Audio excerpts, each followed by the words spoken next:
Hello, everybody. Just thought I'd jump in here again tonight. I've been trying to become more frequent on the YouTube here lately. Got to remember to look at the camera over here, so I'm not like looking over here talking to you. But no, I just thought I'd jump in. I was just thinking about Twitter. Somebody just brought up Twitter. And it's amazing to me. You know, they were talking about check marks and how they took away the check marks. I think it was from the New York Times earlier today, um, and, and then just all the people on the left and everybody hating on Elon. You know, they're calling him petty for doing things like that and making changes to a company that he paid $44 billion for, and they're calling him petty for wanting to charge for a check mark. Um, the only thing I think is petty is that the New York Times newspaper, who's multi-million dollar, probably, I don't know what their valuation is, $1 billion, probably millions. Newspaper can't be million anymore, but maybe the parent company. But the only thing I think is petty is them not wanting to pay $8 for a check mark. You know, I mean, Elon, and then they try to say, well, Elon ran it into the ground. He bought it for 44 billion and it's lost like 50% of the valuation. So it's like only worth 22 billion now. Well, of course, that it was going to drop value. He even said when they forced him to buy it, because he was trying to back out. If everybody remembers correctly, Elon wanted to back out of the Twitter purchase because of the bot problem, and so on and so forth. So he was actually wanting to pay, and if they did force him, he was wanting to pay less. But no, the left forced him to buy Twitter. They forced him to buy Twitter, and for the full price that he offered at the 54.20 per share price, 44 billion. And so he did. So I mean, honestly, he's more of a stand-up guy more than anything, because even though he knew the valuation was less, and everybody's always known the valuation's less because, Twitter's never been worth that much money. It was way overvalued. He tried to get it for less, didn't, and then when they tried to force him and said, well, if you don't buy it, we're going to, fine you $1 billion or whatever, he went ahead and actually went through. He went through with the purchase, and now it's his. And then now that just because he's trying to make it profitable and he's charging $8, I guess it's $8 if you buy it through twitter.com, and then it's like $11 if you buy it through the Apple or Android or whatever store. And the only reason it's more there is because the stupid cut in price that Apple and Google take, from in-app purchases.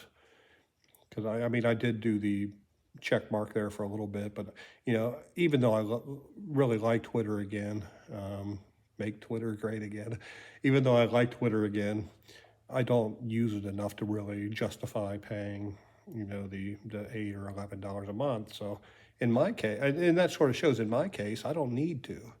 But if once I try to get my little platform here going a little bit more, at some point I will, and I'll pay my $8 a month and get my check mark and get the benefits from that. But I just think it's really, really just, if anybody's petty, it's the people who, not even people, the companies who don't want to pay $8 for their check mark. Oh, it's going to break the bank. Yeah, I know inflation's bad, but pretty much any individual. I mean, that's what 2 coffees at Starbucks in a day, one day, and that's per month, $8 per month for the check mark. Come on now, that just, it's showing their true colors.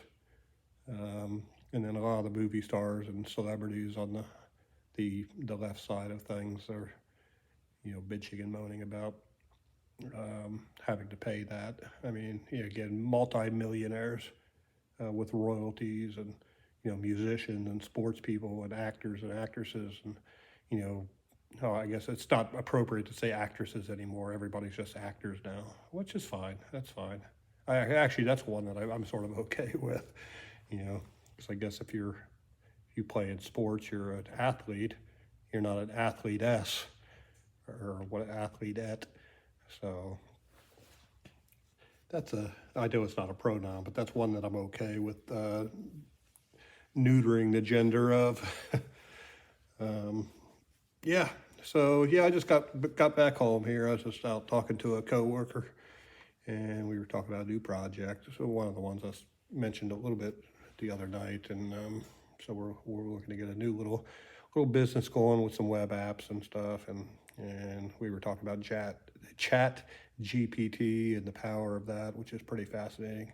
As we're writing the code for our new project, we've been tinkering around with like using the chat GPT to like proofread the code and ask it questions about coding and so on. So that's pretty awesome. And I know a lot of people are worried about the GPT basically taking over coding jobs and art jobs, and I guess the next evolution of it will be music. I saw a YouTube video the other day where somebody said, take these lyrics. They asked GPT to turn it into a rap, and then they took the lyrics to the rap that GPT generated, fed that into it was sort of a custom interface that some guy came up with, and they were able to convert that rap lyric into a Jay-Z sounding song. So I thought that was really fascinating. But so that's the next evolution of AI. So we have just normal typing and texting, and then it has the coding aspect. Of course, pictures with what's the name of that place? I just used it earlier today. It's the gosh, I can't remember, but you just basically put in tell what kind of image you want generated, and it generates it for you. And then music, and then they say video is going to be one of the next steps as well. So you could say like, create me a scene of somebody walking down the street of a post-apocalyptic city, and have the camera pan from 1,000 feet behind them, swoop over them, and then turn around and look them in the eye, and zoom in and look them in the eyes or whatever. So you'll be able to create a scene. I mean, before you get to that point, you could tell the AI, okay, these are my characters. This is the setting. This is the synopsis or the plot and stuff of my film. And the AI will take all that stuff into account for all the subsequent requests that you give to it. And you could even say like, and put it in this part of the country in these particular cities. And it'll take, current footage of those cities, put it into ruins and make it post-apocalyptic, like, whatever you're asking for. It could be post-apocalyptic, futuristic. It could be 100 years in the past.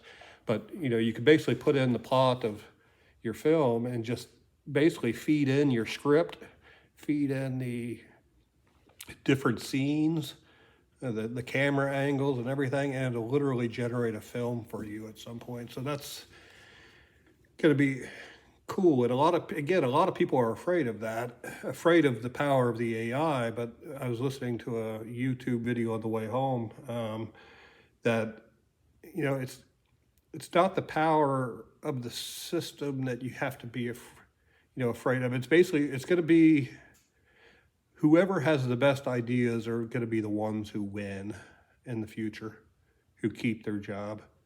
So it's all going to become whoever has the most imagination are going to be the people who can monetize and create the best content using the artificial intelligence. So the artificial intelligence isn't going to replace people. It's just going to force people to become more creative. So I'm going to go ahead and cut it short, keep it under 10 minutes here. So everybody have a good night, and peace out.